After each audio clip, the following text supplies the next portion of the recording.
Hey guys, so I've already put on my foundation. Under my foundation, I used my oil-free mattifying gel. And I love this. It's a really great primer. It just helps my foundation stick and just controls the oil in this region where it gets really greasy for me. And then for my foundation, I use the Clinique Stay Matte. So today, I'm going to answer a couple questions. This is a question I got a while ago that I think is so important because it's something that I have personally walked through. This person asked, how do you honor your parents if they don't treat you well or if you don't have the best relationship with them? This is a question that applies not just in the parent relationship, but also in any relationship where you're having to interact with someone who's in a position of authority over you. So, like maybe a boss or a teacher. And so, I wanted to come on and sort of tell you a story. I won't say which job it was, but basically, I had a boss who was really unkind to me for no like real apparent reason. I just couldn't really figure out what the issue was. And she would say really demeaning things to me. One time she said, "Oh, I would bet you this amount of money that this would happen, but I know how much you make, so I'm not going to do that to you." And it just made me feel really small and like really uncomfortable when she would talk to me that way. Basically, she would talk to me like this every day I came into work. And I really wanted to like say something to her because no one should have to deal with that. Like no matter how junior you are in a position, no one should have to deal with being spoken down to at work. I was just really upset, frustrated, and I was just feeling like, what's the point of coming into work with someone who talks down to you every day? And so I get how frustrating this can be, you guys. I really do. I really wanted to, stand up for myself. I had listened to a sermon around that time. It was like he was talking to me. And he said, "You are called to live a life of honor. You are called to live a life that honors those who are placed in authority above you. If that means showing respect and honor to someone because they're an authority over you, even if they don't always reciprocate that, that's what you're called to do." And I think I was kind of in that position where I knew I was hearing what I needed to hear, but I couldn't receive it because I was so frustrated. So I prayed and I said, God, show me how to handle this situation in a way that honors you and honors her, but also allows me to stand up for myself. And God literally gave me step by step, okay, here's what you do. And then she came and apologized to me for the things that she was saying. And she said to me, "The way that you handled this situation was just so brilliant." And I didn't know how to respond because I was kind of like, "What you like? Is that shade?" Was like, "Okay, thank you." And she said, "Yeah, I was talking to my husband about it, and he just said, like it or not, she was really wise with the way that she handled that situation and the way that she carried herself in that situation. It was textbook perfect the way that she handled it. She worked within the channels and followed the chain of command and was able to get the result that she wanted in a very mature and professional way." And I was like, it's just, me and God, we get down. I wanted to tell that story to let you guys know that in the moment, it feels like, I want to get at her. I want to clap back. Like, nobody talks to me that way. But I just encourage you to honor God, honor the authority that he's put in place over your life, because it all serves a purpose. It's all to teach you something. There's a lesson in everything around you. And I encourage you to learn it. And I encourage you to go into it with an open heart and just trust God, trust the process. Like, it's hard. Don't get me wrong. I know that it's hard, but it's worth it. And I was able to come away from that situation looking like $1,000,000. I earned the respect not only from that person who I felt disrespected by, but also from the senior most people in the group, because I came in as sort of the lowest ranked person of the group, and I exhibited a level of professionalism and poise and grace that none of them really expected me to possess. I was really young at this point. I was like 23 years old. And so they were all, even her, they were all just so impressed by the way that I handled it. And so that's just to tell you that God's way isn't the easy way. It's not, the way that even makes the most sense to us, but it is the best way. I assure you that every single time I've taken the time to do it in a way that I know God would be pleased with, I've always ended up happier. It's always ended up being such that even people who maybe don't believe look at it and they have to admit, like, okay, something's going on here. There's something different about her. There's something different about the way that she carries herself and handles these situations. And so, you guys, I just encourage you to be patient. Hang in there. I know it's tough. I know it's hard. Just trust and believe that God is in control, because he truly is. They've been approached by a guy and they want to know sort of how do they handle a situation where a guy approaches them but doesn't come correct. He approaches them and doesn't want to go on a date. He just wants to kick it or something like that. And she's saying, what do I do? Do I just off the cuff reject him? Do I tell him, come correct?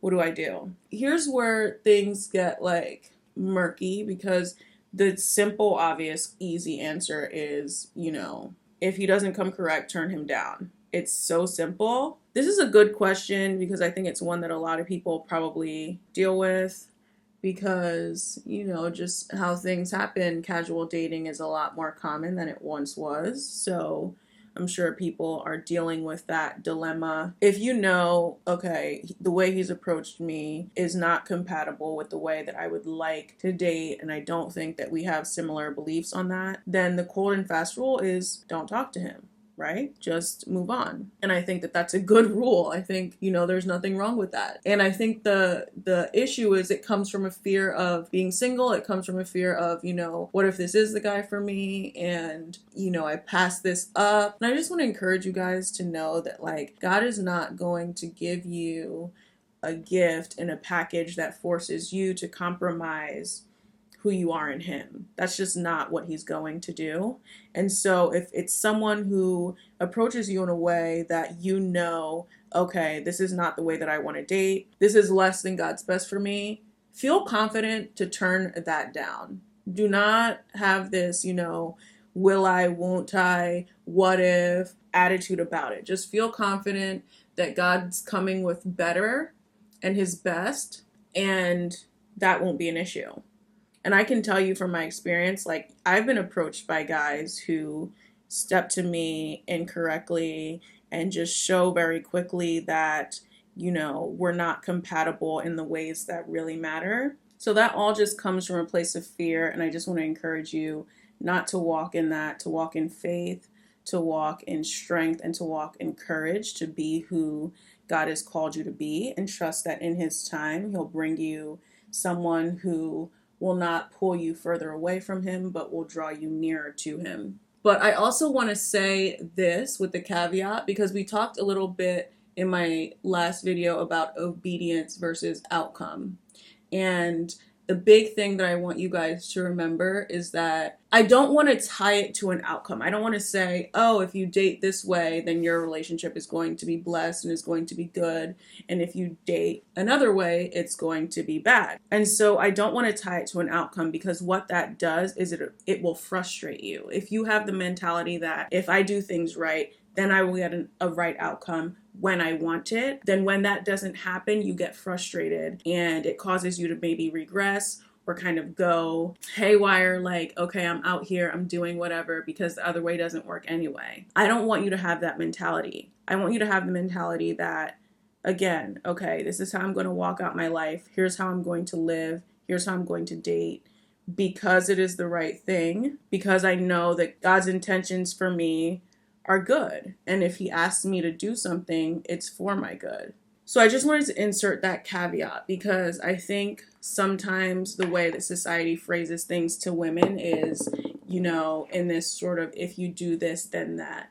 If you, sleep with him on the first date, then he won't respect you. If you make him wait, then he will. If you do this, he'll cheat on you. If you don't, then he won't. And I just want to take that pressure off you really quick. So I just want to set the tone right there and say, is it beneficial to live and walk and date in the way that God has prescribed? Yes, it is. But it's beneficial for your own good. It's not a means to attaining a certain end or a certain man. Another person's actions are not your responsibility. So don't carry on yourself like, if I want him to be faithful, if I want him to be a good man, if I want him to treat me well, I need to act in this way. And I think it's so problematic to phrase things to women in that way. It puts the blame of what is often chronic bad behavior on the part of men onto women, and it's not right. So I just want to say that for people who may blame themselves or feel shame or guilt over the way that they've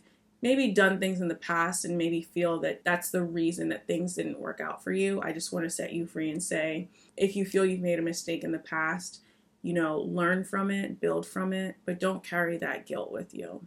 So in the question I just answered, the solution is pretty simple, That's not a really hard one, but there are some questions you guys send that are more case by case. So the next question I'm going to talk about is someone reached out and said, there's this guy and I like him and he's good to me, but he's not spiritually mature enough. So I went to this Christian conference and someone asked that question and they said, how do I sort of deal with dating when it's like most guys I meet are not as spiritually mature as me? So there was a woman on the panel. She's a woman of God. She's been in ministry for decades. And she said, I just want to push back on that idea. I want to push back on the idea that someone isn't as spiritually mature as you, because it's impossible for you to determine who is spiritually mature or not, because ultimately what you're going to be looking at are the outward markers of spiritual maturity and holiness. And it's like, yeah, are there things that you can look at and say, these are things that separate believers from people who don't believe? Yeah, should there be things that people can see in your life and see in you that differentiate you? Definitely. But within the community of believers, she said, it's not a healthy conversation to sit and compare who's the most spiritually mature, because you might be looking at something and say, oh, this person's not spiritually mature because they do XYZ or they go XYZ or they whatever. Sometimes you will have someone who follows the letter of the law to the T, and people will look at them and say, that person is spiritually mature. That person is on fire for God. Look at them. They don't drink. They don't smoke. They don't do this. They don't do that. They don't listen to secular music. They never get mad. Whatever it is that people look at and feel that they can say someone's spiritually mature or not. She said that's a dangerous game to play, because there are people out here who are walking in the Spirit, who are allowing the Spirit to lead them day by day, step by step. And sometimes they do things that the more sanctified look at and say, oh, you're not saved, but that person's walking by the Spirit. That person is allowing God to lead them directly. And I just thought this was such a powerful word. And this is not me, again, because people love to sort of like put words into my mouth sometimes. This is not me saying, live crazy in the name of living in the Spirit. This is not what I'm saying. And this is not me saying, be with someone who lives crazy because they might be living in the Spirit. This is me just saying, listen, as a believer, as a human being yourself who is not perfect in any way, shape, or form, you are not qualified to determine who is spiritually mature or to compare who's more spiritually mature than the next person. Because what ultimately makes that determination is what goes on in the inside. What goes on inside someone's heart, what goes on between a person and their God when no one is looking. That's what determines spiritual maturity. That's what determines where a person stands with God. And that is exactly the type of thing that we as human beings can never know about each other. So stop looking at other believers and thinking that person is not spiritually mature because of XYZ. That person is not as mature as I am. That person is not spiritually mature like me for XYZ reason.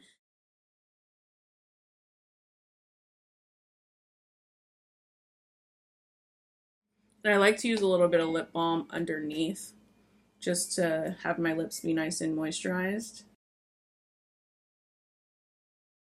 So I decided not to do lashes and not to do brows for this look. What do you guys think? I didn't do my brows at all. Okay, I think I'm going to do my brows.